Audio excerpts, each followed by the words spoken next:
ICT তে আছে তারা যদি এখনো এই ব্যবহার না করে তাহলে 100 বছর পিছনে আছে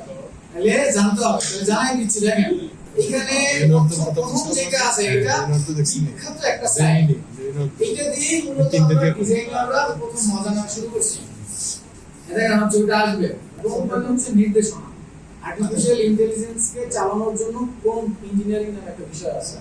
যার যত প্রম্পট ভালো তার তত আউটপুট ভালো আপনারা ফ্রি পাবেন এই সেটগুলো চ্যাটজিপিটি জানেন তো সবাই তো চ্যাটজিপিটি হচ্ছে এই যে টেক্সট টাইপের আর্টিফিশিয়াল ইন্টেলিজেন্স বা মডেল এখান থেকে টেক্সট জেনারেট করা যায় এগুলো ফ্রি এগুলো চালাবেন ইজিলি এমন একটা সাইট যে সাইটটা দিয়ে আপনি আমার স্কেচকে ডিজাইন কনভার্ট করতে এটা বিশেষ করে দরকার হয় যারা ইউএক্স ইউআই বা ইউআই ইউএক্স নিয়ে যারা কাজ করে তাদের ইউআই ইউএক্স নিয়ে যখন কাজ হয় তখন যেটা হয় তখন হচ্ছে এটা রিসার্চ করতে হয় যে আমি একটা অ্যাপ বানাবো ওয়েবসাইট বানাবো কোথায় কি থাকবে সেটা স্কেচ করতে হয় এরকম ম্যানুয়াল ওই স্কেচের পরে হচ্ছে ডিজাইন করতে হয় তারপর ডেভেলপমেন্ট যাইতে হয় তো যখন স্কেচ হয় তারপরে ডিজাইনটাই লং টাইম এই সাইটে যেটা হচ্ছে স্কেচের ছবি তুলিয়া এখানে আপলোড করে দিলে করে দিতে পারবে সময় হয়ে গেছে